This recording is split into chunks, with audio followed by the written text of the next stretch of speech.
अब question number 8 हम करेंगे प्रश्नावली 9.3 से। इसमें भी फिगर गिवन नहीं है, तो हम पहले इसका फिगर बनाएंगे। इसमें एक त्रिभुज एबीसी है, तो एक त्रिभुज एबीसी बनाते हैं।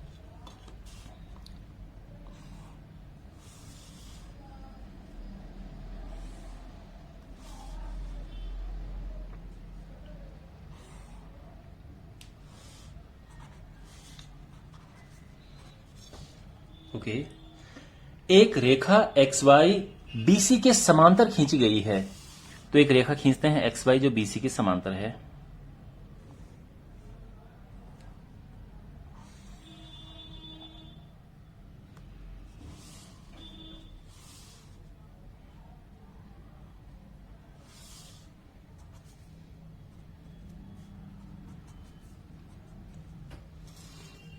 ऑलराइट, बीई एसी के समांतर है। देखो, ये दोनों रेखाएं आपस में समांतर हैं, ठीक है, क्योंकि हमने यही ड्रॉ की है, क्वेश्चन में दिया हुआ है। जो बीई है वो एसी के समांतर है, तो ये रेखा इसके समांतर हम ऐसे ड्रॉ करेंगे, और ये ई है। और सी एफ ए बी के समांतर है, तो सी एफ ये हो गया।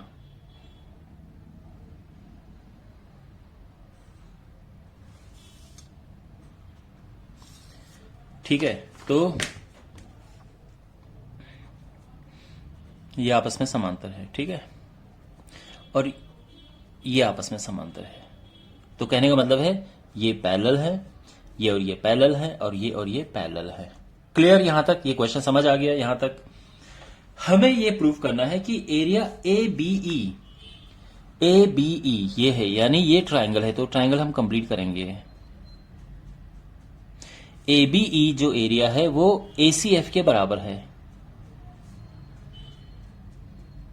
इसके बराबर है। हमने ये दोनों एरिया इक्वल प्रूव करने हैं। ऑलराइट, तो सबसे पहले इसकी प्लानिंग करते हैं कि कैसे हम इस क्वेश्चन को सॉल्व करेंगे। ये दोनों एरिया इक्वल करने के लिए देखो, अब इनका आधार एक जैसा नहीं है, ये दोनों समांतर रेखाएं नहीं है, तो हम क्या करेंगे, इसको ब्रेक करेंगे। एक होगा एक त्रिभुज ये और ये, तो हम क्या करेंगे, इस त्रिभुज को इसके बराबर इक्वल प्रूव करेंगे और इसे आपस में इक्वल प्रूव करेंगे। बाद में दिस प्लस दिस और दिस प्लस दिस करके ये और ये दोनों त्रिभुज बराबर हो जाएंगे। यहां ये समझ आ गया। तो पहला काम हमारा ये है कि इसे और इसे इक्वल प्रूव करना है और इसे इक्वल प्रूव करना है। उसके लिए हमें ये रेखा इसके बराबर प्रूव करनी है। उससे तो इसको नाम दे देते हैं जी और एच। तो अगर ये और ये आपस में बराबर हो गए तो समान लंबाई के जो आधार हैं और समान समांतर रेखाओं के बीच त्रिभुजों के क्षेत्रफल बराबर होते हैं, तो ये एरिया और ये एरिया बराबर हो जाएगा। तो मकसद हमारा अब ये है कि ईजी को एच एफ के इक्वल प्रूव करना है। आपको पूरा प्लान समझ आ गया कि हमें क्या करना है। अब इनको इक्वल प्रूव कैसे करें, उसके लिए इन दोनों त्रिभुजों को सर्वांग सम प्रूव करेंगे। तो हमारे पास एक त्रिभुज बीईजी है, दूसरा सीएचएफ है। इनको हमें सर्वांग सम प्रूव करना है, तो कैसे करेंगे, तो सोचो, इसके लिए भी प्लानिंग बनाते हैं। देखो, ये रेखाएं समांतर हैं और ये रेखाएं समांतर हैं। इससे क्या होगा कि ये एक समांतर चतुर्भुज बन जाएगा, और समांतर चतुर्भुज की आमने सामने की भुजाएं बराबर होती हैं, तो ये और ये भुजा बराबर हो जाएगी। इसी तरह से ये समांतर हैं और ये समांतर हैं, तो ये भी समांतर चतुर्भुज बन गया, और समांतर चतुर्भुज की आमने सामने की भुजाएं बराबर होती हैं, तो ये और ये भी आपस में बराबर हो गए।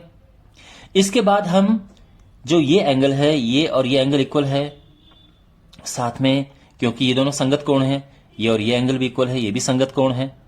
तो उससे फिर या तो हम एंगल साइड कर देंगे, या फिर ये एंगल और ये एंगल इक्वल करके साइड एंगल साइड वाली प्रॉपर्टी लगा देंगे, उससे ये सर्वांग सम हो जाएंगे।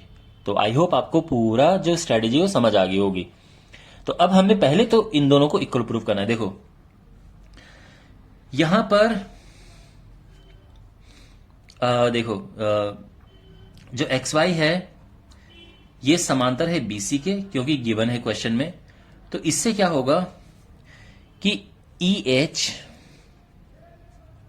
समांतर हो जाएगा बीसी के।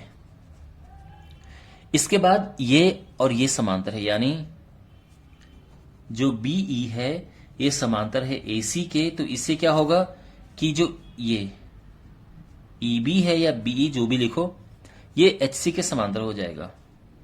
अब आमने सामने की रेखाएं समांतर हो गई हैं, तो इससे क्या होगा, बी ई एच ई एक समांतर चतुर्भुज है। समांतर चतुर्भुज का ये सिंबल लिख देते हैं हम, पैरेललोग्राम। ओके, इससे क्या होगा कि ये और ये रेखाएं आपस में इक्वल हो जाएंगी। तो बीई बराबर सी एच। क्यों? क्योंकि समांतर चतुर्भुज के विपरीत भुजाओं के युग्म बराबर होते हैं।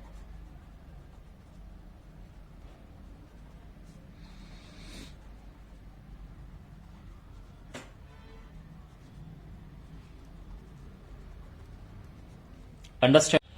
तो ये और ये इक्वल आ गए हैं। अब एक काम करते हैं, ये एंगल इस एंगल के बराबर और ये एंगल इस एंगल के बराबर। इससे क्या होगा कि एंगल साइड करके इसको हम सर्वांगसम लिख सकते हैं। तो एंगल बीईजी बराबर है एंगल सी एच एफ के, और ये एंगल इस एंगल के बराबर है, तो एंगल ई जी बी या फिर बीजीई लिख सकते हैं। ये बराबर है सी एफ एच के। संगत कोण, कॉरेस्पॉन्डिंग एंगल्स, है ना भाई। ये जो रेखाएं हैं ये आपस में समांतर हैं, और ये एक तिर्यक रेखा है, ट्रांसवर्सल लाइन, तो ये कॉरेस्पॉन्डिंग एंगल हो गए। इसी तरह से ये समांतर रेखाएं हैं, ठीक है। तो और ये एक तिर्यक रेखा है, तो ये इक्वल एंगल हो गए, तो ये भी संगत कोण है, ये संगत कोण, ठीक है, कॉरेस्पॉन्डिंग एंगल्स। तो यहां पर हम देख सकते हैं कि देयरफॉर ये ट्राइंगल बीईजी सर्वांग सम है ट्राइंगल सी एच एफ के। और क्यों? एंगल साइड रूल से, एंगल साइड, ठीक है। यहां तक क्लियर हो गया। अब देखो, जब ये सर्वांग सम प्रूव हो गए हैं, तो this is equal to this CPCT से, जो कि हमारा पहला मकसद था। तो ईजी बराबर हो गया एच एफ सीपीसीटी से, और इसीलिए एरिया ए ई जी बराबर है एरिया ए एच एफ के। और उसका रीजन है, अच्छे से हम रीजन लिखेंगे इसका, क्योंकि समान आधार, समान लंबाई के आधार या बराबर आधार, ठीक है ना।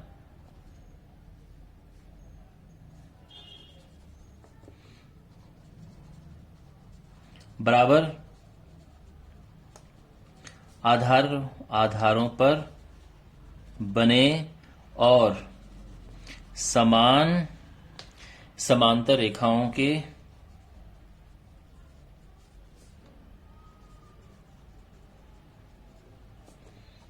बीच स्थित त्रिभुजों के क्षेत्रफल बराबर होते हैं।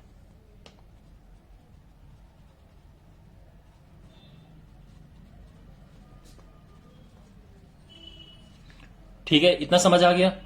क्योंकि ये समान लंबाई के आधार हैं, और एक रेखा ये है, और इसको भी एक रेखा इस तरह से मान लो, क्योंकि ये एक ही पॉइंट है।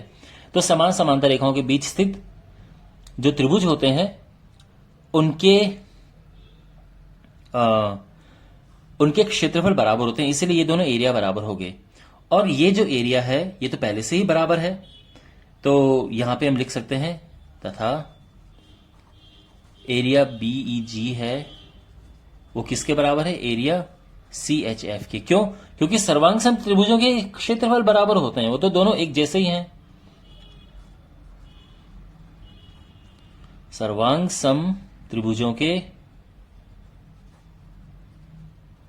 त्रिभुज, ठीक है ना, तो सर्वांग सम त्रिभुजों के क्षेत्रफल बराबर होते हैं।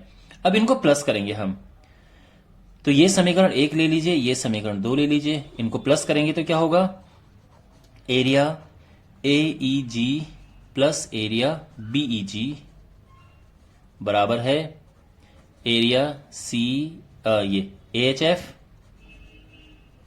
प्लस एरिया CHF, ठीक है ना। ये तो यहां पे ये आई होप आपको समझ आ रहा होगा। सो अब देखो AEG प्लस BEG इनको मिलाएंगे तो क्या बनेगा AEB।